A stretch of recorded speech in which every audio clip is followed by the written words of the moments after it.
नमस्कार दोस्तों, प्रकाश इंस्टीट्यूट पर आपका स्वागत है। मैं हूं योगेश कुमार और आज हम चर्चा करने जा रहे हैं भारत में संवैधानिक विकास पर। ऑलरेडी आप लोग एक वीडियो देख चुके हैं और मुझे आशा है आपने भारत में संवैधानिक विकास पर अपनी शुरुआत कर चुके होंगे। उसी का नेक्स्ट पड़ाव है जो हम आज रेगुलेटिंग एक्ट से शुरुआत करेंगे। बहुत मोस्ट इम्पोर्टेंट टॉपिक है, चाहे वो एसएससी हो या वनडे एग्ज़ाम हो, बैंकिंग के सेक्टर के एग्ज़ाम हो और यूपीएससी सिविल सर्विस से तो आते ही रहते हैं।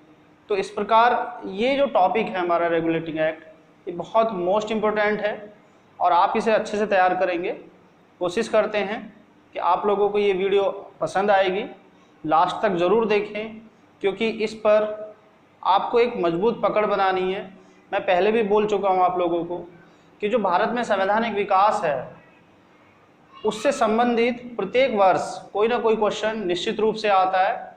अगर हम यूपीएससी या फिर स्टेट पीएससी की बात करते हैं तो उस पर आपकी एक पकड़ मजबूत होनी चाहिए, उसे आप सरसरी नज़र से नहीं पढ़ सकते हैं, थोड़ी डीप स्टडी करनी पड़ेगी। तो मेरा जो प्रयास है वो यही है कि मैं कई सारी वीडियो को, कई सारे जो बुक्स हैं उनको कंपाइल करके आपके सामने रखता हूँ और ये प्रयास मेरा कितना सार्थक होगा आप लोग कमेंट बॉक्स में ज़रूर बताएंगे। चलो शुरू करते हैं रेगुलेटिंग एक्ट। रेगुलेटिंग एक्ट की जो पृष्ठभूमि है सबसे पहले हम उस पर विचार करते हैं। आप लोगों को याद होगा जब ब्लैक होल की घटना होती है बंगाल में, तो उसका बदला लेने के लिए कुछ लोग इतिहासकार ऐसा मानते हैं और कुछ लोग इस घटना को अवॉइड भी कर देते हैं, लेकिन अगर हम इसे मान लें तो उसका बदला लेने के लिए जो ब्लैक होल की घटना हुई थी उस पर पूरे इंग्लैंड में एक कैंडल मार्च चलाया गया। बहुत सारे अंग्रेज़ एक काल कोठरी में बंद कर दिए गए, एक छोटे से कमरे में बंद कर दिए गए और 2-3 दिन बाद जब वो निकाले गए तो उनकी मृत्यु हो गई थी। उसी के बदले के लिए एक नौजवान युवक जो उस समय पर मद्रास प्रेसिडेंसी में था, सेना में, उसको नेतृत्व दिया गया कि वो बंगाल के राजा के विरुद्ध, बंगाल के नवाब के विरुद्ध एक अभियान चलाएगा और अपना इस हार का बदला लेगा। तो ये मुझे जो लगता है वो केवल हार या जीत की बात नहीं थी, बल्कि भारत में व्यापारिक संबंधों को स्थापित करना था और व्यापारिक तब कर सकते थे अब अंग्रेज जब वो अपना यहाँ पर शासन प्रशासन सीधे रूप से चला सकें। तो ये जो प्लासी का युद्ध था 1757 ईस्वी का, वो बदले की भावना से ना होकर वो बल्कि शासन को स्थापित करने के लिए किया गया था।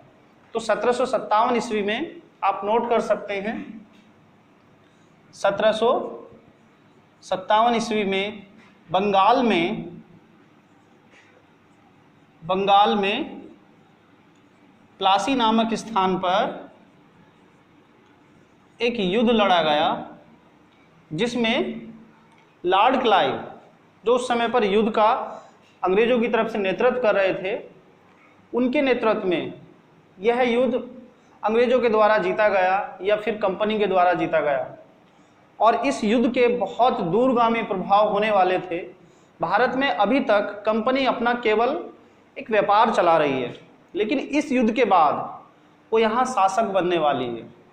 तो बहुत मोस्ट इम्पोर्टेंट है ये पृष्ठभूमि। और इसी युद्ध के कारण बाद में एक और बक्सर का युद्ध होता है 1764 ईस्वी में। बक्सर, आजकल ये जगह बिहार में पड़ती है और उस टाइम पर इसे हम बंगाल प्रेसिडेंसी के अंतर्गत रख सकते हैं।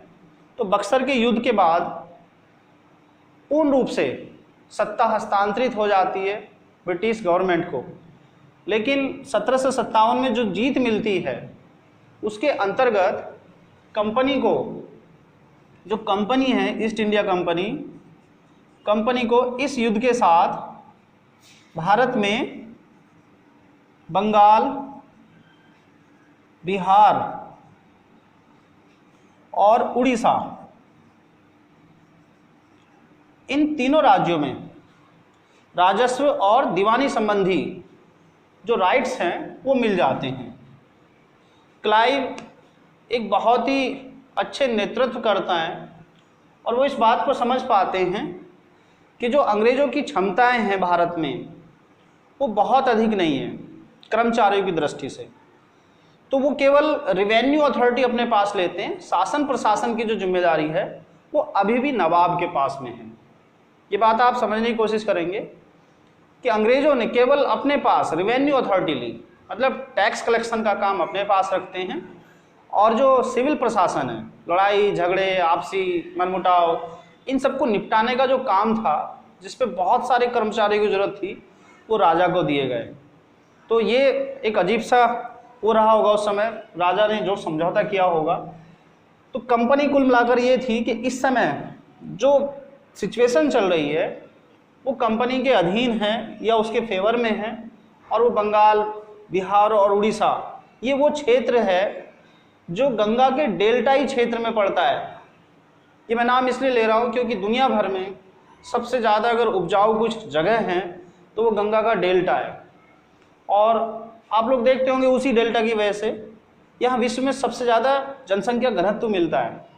क्यों? क्योंकि यहाँ पर जो उपजाऊपन है मिट्टी का वो बहुत अधिक है, और छोटे से क्षेत्र में बहुत सारी जनसंख्या का पेट भर सकता है, उसकी आवश्यकता पूर्ति हो सकती है। तो बंगाल भी उस समय पर भारत का कुछ ऐसा ही क्षेत्र रहा होगा, यहाँ रिवेन्यू कलेक्शन बहुत ज़्यादा होता होगा। इसी कारण अंग्रेज़ों ने इस क्षेत्र पर अपना फोकस किया और वो इसमें सक्सेस भी हुए, और इसके दूरगामी परिणाम हुए। आप लोगों को पता होगा लगभग 1760 के आसपास, 1760 के आसपास इंग्लैंड में औद्योगिक क्रांति की शुरुआत होती है। औद्योगिक क्रांति जब किसी देश में होती है तो उसके लिए बहुत सारी कैपिटल चाहिए। इंग्लैंड एक छोटा सा, बहुत छोटा सा देश है, और उसके पास उस समय पर ऐसा कुछ भी नहीं था कि वो औद्योगिक क्रांति अपनी यहाँ पर स्टार्ट कर सके। लेकिन उसके पास एक सोने की चिड़िया मिल चुकी थी हाथ में, और वो सोने की चिड़िया थी बंगाल, बिहार और उड़ीसा का रिवेन्यू अथॉरिटी, राजस्व अधिकार या दीवानी अधिकार। और ये अधिकार जो था वो क्लाइव को मिल पाया, और इसी के कारण उस समय पर जो ब्रिटेन था, जो इंग्लैंड था, वो दुनिया में सबसे पावरफुल कंट्री के रूप में उभरना शुरू हुआ। किसके कारण? भारत के कारण। और भारत के भी कौन सा क्षेत्र? बंगाल, बिहार और उड़ीसा का। ऐसा ये दूरगामी इम्पैक्ट 1757 के प्लासी के युद्ध से हो रहा है। तो दोस्तों ये बहुत ही मोस्ट इम्पोर्टेंट टॉपिक है इतिहास के नज़रिए से। और जैसा मैं ज्योग्राफी की बात कर रहा था कि गंगाई डेल्टाई क्षेत्र, तो आप उस पर भी ध्यान दे सकते हैं, डेमोग्राफी पर ध्यान दे सकते हैं। कई बार क्वेश्चन पूछे गए डेमोग्राफी पे कि भारत में या फिर विश्व में सबसे ज़्यादा जो डेंस पॉपुलेटेड कंट्री है वो कौन सा है? तो उत्तर मिलता है बांग्लादेश। और भारत में ऐसा कौन सा डेंस पॉपुलेटेड राज्य है जो सबसे ज़्यादा डेंस पॉपुलेटेड है? वो राज्य है, पहले बंगाल था, वर्तमान में बिहार है। बिहार में से भी होकर गंगा निकलती है, और आप हर साल देखते होंगे गंगा वहाँ पर बहुत सारा अपना मलबा जमा कर देती है, एक जलोढ़ मिट्टी ले जाती है, उसी के कारण बहुत सारी उपजाऊपन है। तो वो सेम एक ही क्षेत्र है, और शासन प्रशासन की दृष्टि से हम इसे अलग अलग तरीके से देख रहे हैं, लेकिन ज्योग्राफी के हिसाब से वो एक ही है। गंगाई डेल्टाई क्षेत्र है या गंगा का मैदान है, लोअर जो गंगा के मैदान है, तो वो वाला क्षेत्र है। ये रिवेन्यू की दृष्टि से बहुत मोस्ट इम्पोर्टेंट है। तो दोस्तों अगला जो सिस्टम था वो ये था कि जैसे ही बंगाल में अंग्रेज आते हैं तो उनके जो कर्मचारी हैं, कंपनी के जो कर्मचारी हैं, वो यहाँ के राजा महाराजाओं के स्टाइल को देखते हैं। आप लोग देखते होंगे आज भी राष्ट्रपति हमारे विक्टोरिया बग्गी में चलते हैं।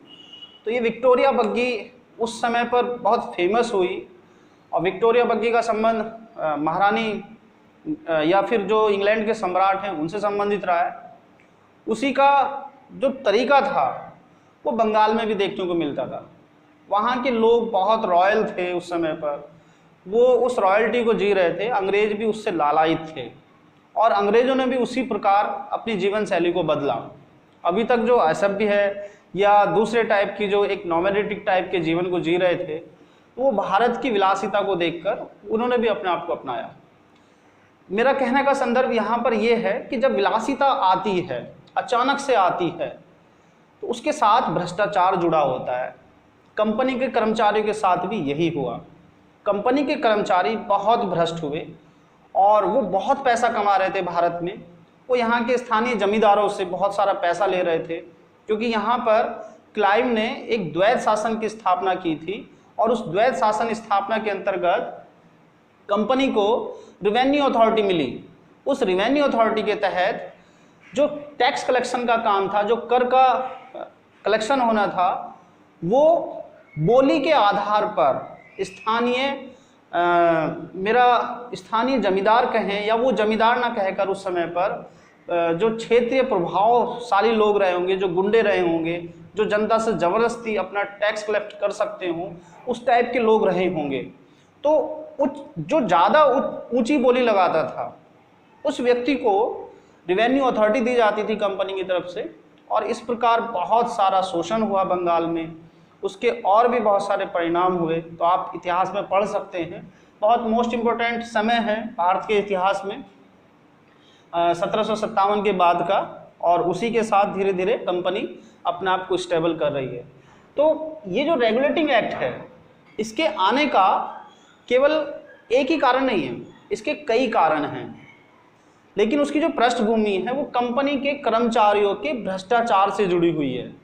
और आप लोगों को पता लगा होगा भ्रष्टाचार क्यों आया, क्योंकि कंपनी के जो कर्मचारी थे वो स्थानीय राजाओं से या स्थानीय नवाबों से या स्थानीय जो प्रभावशाली व्यक्ति थे उनसे वो उपहार ले रहे थे, और उसके बदले उनकी बहुत संपत्ति बढ़ी। जब वो इंग्लैंड जा रहे थे तो इंग्लैंड के शासन प्रशासन में अपने काम कराने के लिए वो भ्रष्टाचार कर रहे थे। इस बात को ध्यान में रखते हुए ब्रिटिश संसद ने कंपनी को कंट्रोल करने के लिए एक अधिनियम बनाने की तैयारी की, और उस समय पर प्रधानमंत्री थे लॉर्ड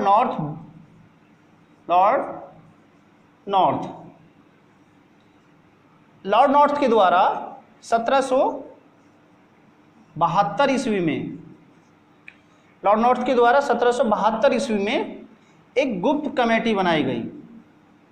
गुप्त कमेटी, इस गुप्त कमेटी ने जो रिपोर्ट दी थी, रिपोर्ट या प्रतिवेदन, तो उस प्रतिवेदन के आधार पर ब्रिटेन की संसद ने रेगुलेटिंग एक्ट के संदर्भ में एक विधान जो पारित किया वो रेगुलेटिंग एक्ट कहलाया। और इसका जो काम था रेगुलेटिंग एक्ट का, वो भारत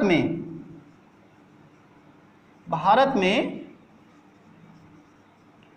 कंपनी के शासन को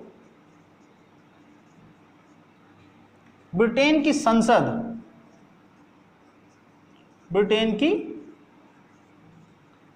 संसद के नियंत्रण में लाना था।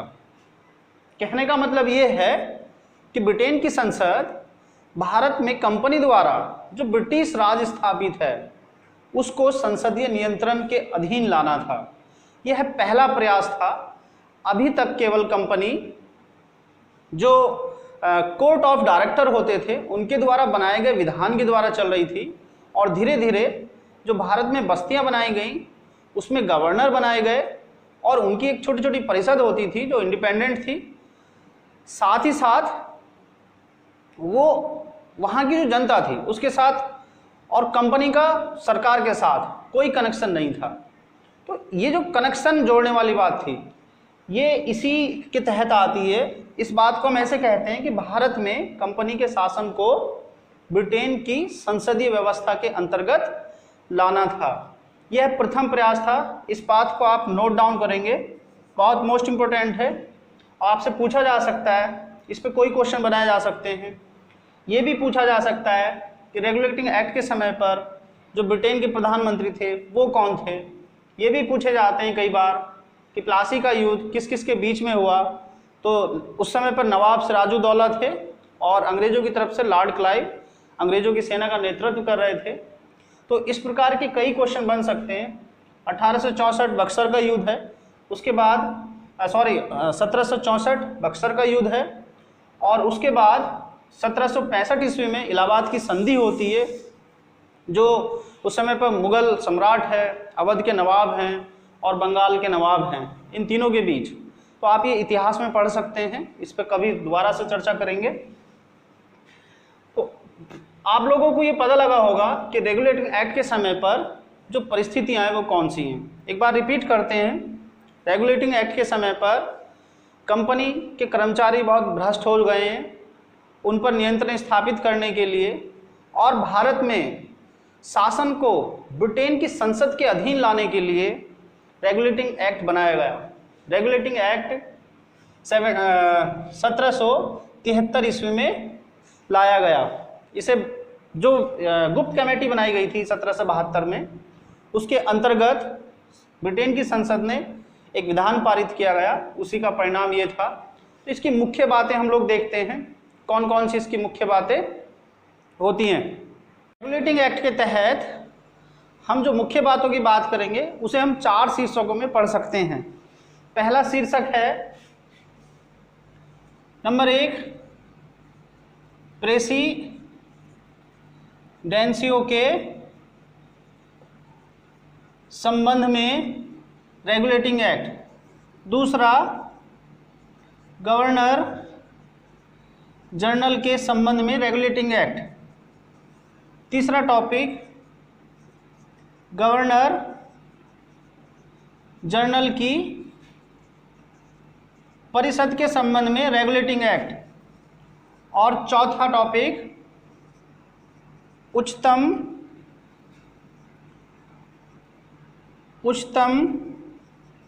न्यायालय के संबंध में रेगुलेटिंग एक्ट।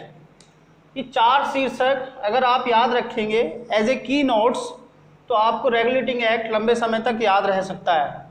आप लोगों को पता होगा 1773 ईस्वी के समय जो ब्रिटिश भारत है उसमें 3 प्रांत कार्य कर रहे हैं, या 3 प्रांतों पर ब्रिटिश का शासन है, ब्रिटिश कंपनी का शासन है। इन्हीं तीनों प्रांतों को प्रेसिडेंसियों के नाम से भी जानते हैं। पहला प्रांत बम्बई प्रांत है, बम्बई प्रांत या बम्बई प्रेसिडेंसी। दूसरा मद्रास, और तीसरा बंगाल। इसमें बंगाल सबसे बड़ा प्रांत है और सबसे मजबूत प्रांत है। इसके पीछे कारण है कि बंगाल एक मैदानी क्षेत्र में है और साथ ही साथ बहुत रिवेन्यू देने वाला राज्य है, रिवेन्यू देने वाला प्रांत है, और इसके अंतर्गत अधिक संख्या कवर होती है। तो इस रूप में बंगाल का गवर्नर इन दोनों गवर्नरों के मुकाबले मजबूत स्थिति में है। जैसे ही 1773 ईस्वी का रेगुलेटिंग एक्ट आता है तो उसके अंतर्गत बंगाल के गवर्नर को गवर्नर जनरल बना दिया जाता है। बंगाल के गवर्नर को गवर्नर जनरल बनाया जाता है और बाकी तीनों प्रांतों के, तीनों प्रेसिडेंसियों के गवर्नर उस गवर्नर जनरल के अधीन किए जाते हैं। अधीन करने का मतलब यहाँ पर इस बात से लिया जाता है कि अब जो अभी तक स्वतंत्र राज्य थे, स्वतंत्र प्रेसिडेंसियाँ थी, उसके गवर्नर अपनी परिषद के हेल्प से शासन प्रशासन चलाते थे, लेकिन अब वो गवर्नर जनरल के अधीन हो गए हैं और उसकी सहायता या उसकी सलाह पर वो शासन प्रशासन को चलाएंगे। तो एक बड़ा काम हुआ था कि बंगाल के गवर्नर को गवर्नर जनरल कहा गया और तीनों प्रेसिडेंसियों को एक साथ मिलाया गया। इसमें पहली बात कंप्लीट होती है। दूसरी बात, इसके अंतर्गत जो इंग्लैंड स्थित जो हमारा कोर्ट ऑफ डायरेक्टर है, जो निदेशक मंडल है, जिसे हम संचालक मंडल के रूप में भी बात कर रहे थे, जो कोर्ट ऑफ डायरेक्टर है इंग्लैंड स्थित, उसके सभी सदस्यों को कंपनी के सभी सैन्य या नागरिक या रिवेन्यू संबंधी जो कार्य थे उसके बारे में ब्रिटेन की सरकार को बताना आवश्यक कर दिया गया, बाध्य कर दिया गया। मतलब जो कोर्ट ऑफ डायरेक्टर के सदस्य थे या पूरा का पूरा निदेशक मंडल था, वो कंपनी की हर गतिविधि को वहाँ की सरकार से साझा करेगा। ये दूसरी बात रखी गई थी प्रेसिडेंसियों के संबंध में। अब बात करते हैं गवर्नर जनरल के संबंध में। जैसा कि अभी मैंने बताया कि बंगाल का गवर्नर जनरल बन गया और तीनों के तीनों जो गवर्नर थे वो इस गवर्नर जनरल के अधीन आ गए। तो ये बात खत्म होती है। इसके बाद ये जो गवर्नर जनरल है, ये यहाँ की जो शासन व्यवस्था है, जो कंपनी का शासन है, ब्रिटिश भारत का जो शासन है, उसको चलाने के लिए इसकी एक परिषद बनाई गई जिसे हम काउंसिल ऑफ गवर्नर जनरल के नाम से जानते हैं, गवर्नर जनरल की परिषद। इसके अंतर्गत 4 सदस्य होते थे जिनका कार्यकाल 5 वर्ष का रखा गया। आप लोगों को पहले जो 4 सदस्य थे जो 1773 ईस्वी के अंतर्गत नियुक्त हुए, उनका नाम याद होगा। पहला है क्लेवरिंग,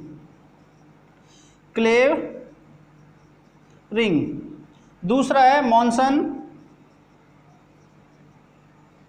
तीसरा है बरबेल और चौथा है फिलिप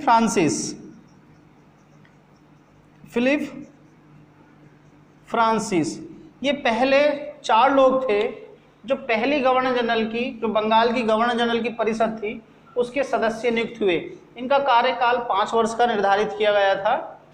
ये जो सदस्य थे इसके, इनकी योग्यता यह थी कि ये सदस्य भारत में नागरिक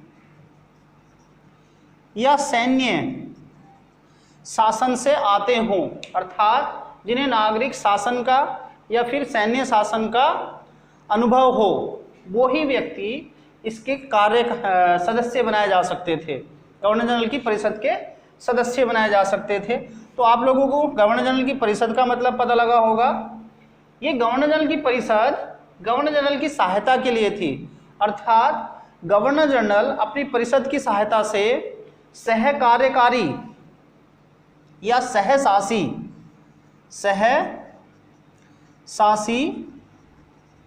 कार्यकारी सिद्धांत पर आधारित थी। सहसासी कार्यकारी सिद्धांत का मतलब यह है कि सह का मतलब साथ साथ, शासन को करने के लिए जो सिद्धांत अपनाया गया वह सहसासी कार्यकारी सिद्धांत कहलाता है। इसका मतलब ये है कि गवर्नर जनरल अपनी परिषद के साथ कार्य करेगा। किस तरीके से कि ब्रिटिश भारत में जो भी नियम या कुछ भी बनाए जाएंगे वो गवर्नर जनरल की परिषद की सहायता से बनाए जाएंगे, उसके समक्ष रखा जाएगा और जो निर्णय होगा इस सिद्धांत के अंतर्गत वह बहुमत आधारित होगा। भारत में आज सभी निर्णय सरकार के द्वारा बहुमत पर आधारित हैं और इसकी शुरुआत प्रथम बार रेगुलेटिंग एक्ट 1773 ईस्वी के अंतर्गत होती है, जो गवर्नर जनरल की परिषद में देखने को मिलती है। उसके बाद धीरे धीरे कर आज जितने भी संसद में जो भी नियम पारित किए जाते हैं, जो भी विनियम बनाए जाते हैं, वो सब के सब कहीं ना कहीं बहुमत पर आधारित हैं। तो आप लोगों को गवर्नर जनरल का पता लगा। गवर्नर जनरल, उसकी एक परिषद, उसमें 4 सदस्य, उनका कार्यकाल 5 वर्ष का। प्रथम सदस्य 4 लोग, क्लेवरिंग, मॉनसन, बरबेल, फिलिप फ्रांसिस, ये थे। इन सदस्यों की योग्यताएं नागरिक या सैन्य प्रशासन से ली जाती थी और इनका जो रूप था वो सहशासी कार्यकारी सिद्धांत के अनुसार था, जो बहुमत पर आधारित था, मेजॉरिटी बेस्ड निर्णय पर आधारित था। तो गवर्नर जनरल की परिषद कंप्लीट होती है। इसके बाद हम बात करते हैं उच्चतम न्यायालय की। उच्चतम न्यायालय एक 1774 ईस्वी के चार्टर एक्ट के तहत कलकत्ता में स्थापित किया गया था, जिसकी व्यवस्था रेगुलेटिंग एक्ट 1773 ईस्वी में रखी गई थी। तो आप लोगों को याद होगा 1774 ईस्वी कलकत्ता। ये जो उच्चतम न्यायालय था इसे इंग्लिश में हम लोग हाई कोर्ट के नाम से बोल रहे हैं। हाई कोर्ट इसलिए क्योंकि जो भारत में वर्तमान न्याय व्यवस्था है उसमें हाई कोर्ट के बाद एक और प्रीवी काउंसिल होती है जिसे हम लास्ट न्यायपालिका का पायदान कहते हैं, उच्चतम न्यायालय या सुप्रीम कोर्ट। लेकिन भारत में उस समय पर सुप्रीम कोर्ट की व्यवस्था नहीं थी। सुप्रीम कोर्ट की जगह इंग्लैंड में स्थित जो प्रीवी काउंसिल होती थी उसके पास थी, यानी कि जो अंतिम अपीलीय अधिकारी थी उस समय पर उच्चतम न्यायालय की, वो प्रीवी काउंसिल के अंतर्गत रखी गई थी। आज के समय में जो अंतिम अपीलीय अधिकारिता है वो सुप्रीम कोर्ट के पास है। तो इस संदर्भ में 1773 ईस्वी के तहत जो 1774 ईस्वी में एक उच्चतम न्यायालय या हाई कोर्ट बनाया गया उसे हम हाई कोर्ट कह रहे हैं। तो इसके अंतर्गत एक मुख्य न्यायाधीश और 3 अपर न्यायाधीश रखे गए। इस प्रकार से हमारे यहाँ पर एक न्यायिक व्यवस्था की शुरुआत हुई, आधुनिक न्यायिक व्यवस्था की शुरुआत हुई। अभी तक भारत में जो धार्मिक रूढ़िवादिताएं थी, जो परंपराएं थी, जो प्रथाएं थी, उन पर आधारित न्याय व्यवस्था चल रही थी। लेकिन जैसे जैसे ब्रिटिश शासन भारत में मजबूत स्थिति में आता है तो न्यायिक व्यवस्था का एक रूप देखने को मिलता है जिसे हम आज की या आधुनिक न्यायिक व्यवस्था कहते हैं, जो तथ्यों पर आधारित है, सबूत पर आधारित है। आप लोग हर रोज़ कहीं ना कहीं अपने जो डेली जीवन है उसमें कहीं ना कहीं इस प्रकार की व्यवस्थाओं को देख रहे होंगे। तो लास्ट का एक टॉपिक और रखेंगे हम लोग, जो कोर्ट ऑफ डायरेक्टर था, इंग्लैंड में स्थित कोर्ट ऑफ डायरेक्टर, जिसे हम निदेशक मंडल के नाम से जान रहे हैं, उसके सदस्यों का भी इस समय पर एक विनिमय किया गया। उसके अंतर्गत बात रखी गई थी कि जो कोर्ट ऑफ डायरेक्टर के जो सदस्य हैं उनका कार्यकाल 4 वर्ष कर दिया गया, 4 वर्ष। साथ ही साथ जो कोर्ट ऑफ डायरेक्टर हैं उनकी जो नियुक्ति होगी वो भारत से जाने वाले जो अधिकारी हैं कंपनी के, वो तभी बनाए जा सकते हैं जब उन्हें भारत से जाए हुए 2 साल हो जाएं। तो कम से कम 2 वर्ष बाद वो कंपनी में डायरेक्टर बन सकते थे।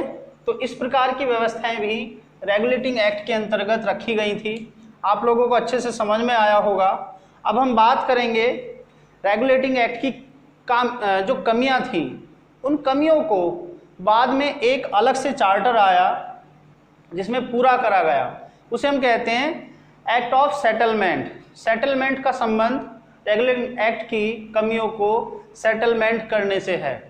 तो दोस्तों अब हम एक्ट ऑफ सेटलमेंट 1781 की बात करते हैं। एक्ट ऑफ सेटलमेंट 1781 ईस्वी में आया और इसका उद्देश्य था रेगुलेटिंग एक्ट में जो कमियां थी उनको दूर करना। इसके अंतर्गत हम फिर 4 बातें ध्यान में रखेंगे। पहली बात है प्रेसिडेंसी या बंगाल प्रेसिडेंसी के बारे में, बंगाल प्रेसिडेंसी।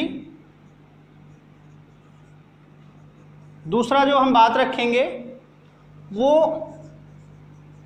न्यायालय के अधिकार क्षेत्र की बात करेंगे,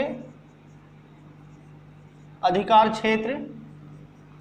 और जो तीसरी बात है वो न्यायालय द्वारा जो न्यायिक आदेश हैं, न्यायिक आदेश हैं, उनके रूप की बात करेंगे कि न्यायिक आदेश के रूप क्या हैं। और तीसरी बात, चौथी बात, हम गवर्नर जनरल की परिषद की बात करेंगे। गवर्नर जनरल प्लस उसकी परिषद। जो संशोधन हुए एक्ट ऑफ सेटलमेंट के तहत उन्हें हम 4 शीर्षकों में रख रहे हैं। पहला बंगाल प्रेसिडेंसी, दूसरा न्यायालय के अधिकार क्षेत्र के संबंध में है, तीसरा जो सर्वोच्च न्यायालय है, जो उच्चतम न्यायालय है, उसके न्यायिक आदेश किस रूप के होंगे, वो किस प्रकार अपने न्यायिक आदेशों को रखेगा। और चौथा, गवर्नर जनरल की परिषद कि जो न्यायालयों के संबंध में अनुमति का एक रजिस्ट्रेशन था, वो पहले पंजीकृत कराती थी कोई नियम पारित करने के लिए, उसके संबंध में एक बात रखी गई है। तो इन चारों शीर्षकों को देखते हैं। रेगुलेटिंग एक्ट के तहत तीन प्रेसिडेंसियों को मिलाया गया, लेकिन बंगाल, बिहार और उड़ीसा को छोड़ दिया गया था। इस रूप में जो कलकत्ता की सरकार थी, कलकत्ता, उसकी सरकार को बिहार, उड़ीसा व बंगाल, इन तीनों क्षेत्रों के बारे में विधि निर्माण का अधिकार प्राप्त हुआ। रेगुलेटिंग एक्ट के तहत केवल कलकत्ता जो शहर है या जो मुख्य कोठी थी उस तक सीमित था, जिसे बढ़ाकर बिहार और उड़ीसा, बंगाल तक कर दिया गया। एक सुधार ये था बंगाल प्रेसिडेंसी के संबंध में। दूसरा, न्यायालय के अधिकार क्षेत्र की बात करते हैं। रेगुलेटिंग एक्ट के तहत जो सर्वोच्च या उच्चतम न्यायालय स्थापित किया गया था, वो केवल कलकत्ता जो शहर है या उस समय की जो कोठी रही है, उनके नागरिकों के संबंध में केवल न्यायिक व्यवस्था देता था, न्यायिक आदेश दे सकता था। बाहर के लोगों के लिए वह तभी न्यायिक आदेश जारी करता था जब वो दोनों पार्टियां आपस में सहमति दें न्याय के लिए, अन्यथा नहीं। तो एक्ट ऑफ सेटलमेंट के तहत उच्चतम न्यायालय के न्यायिक अधिकार को बढ़ाकर बंगाल प्रेसिडेंसी के अंतर्गत लाया गया। मतलब अब उच्चतम न्यायालय ब्रिटिश भारत के किसी भी क्षेत्र के संबंध में अपने न्यायिक आदेश पारित कर सकता था, दे सकता था। तो एक सुधार ये किया गया। तीसरी बात न्यायिक आदेश के रूप की है। जो रेगुलेटिंग एक्ट के तहत सुप्रीम कोर्ट स्थापित होता है, हाई कोर्ट स्थापित होता है भारत में, वो केवल जो ब्रिटिश की विधियां हैं उसके अंतर्गत न्यायिक आदेश जारी करते हैं। लेकिन एक्ट ऑफ सेटलमेंट के तहत अब न्यायालय न्यायिक आदेश जारी करते समय भारतीयों के धार्मिक और उनके रीति रिवाज को भी ध्यान में रखेगा। अर्थात न्यायालय भारतीयों के धार्मिक और रीति रिवाजों के अनुसार अपने आदेश सुनाएगा। तो एक सुधार ये किया गया था। चौथा सुधार गवर्नर जनरल और उसकी परिषद के संबंध में है। रेगुलेटिंग एक्ट के तहत गवर्नर जनरल की जो परिषद थी वो सैन्य, जल शक्ति या दीवानी या राजस्व संबंधी जो भी नियम बनाती थी, नियम बनाने से पहले उसे उच्चतम न्यायालय से एक स्वीकृति प्राप्त करनी होती थी। उस स्वीकृति की बाध्यता को एक्ट ऑफ सेटलमेंट के तहत समाप्त कर दिया गया। तो इस प्रकार से 4 सुधार किए गए थे एक्ट ऑफ सेटलमेंट के तहत 1781 ईस्वी में। अब हम भारत में संवैधानिक विकास के अगले पड़ाव पर चलते हैं और नया चार्टर देखते हैं जो 1784 ईस्वी में आया, पिट्स इंडिया एक्ट के नाम से। तो देखते हैं पिट्स इंडिया एक्ट में क्या क्या बातें हैं।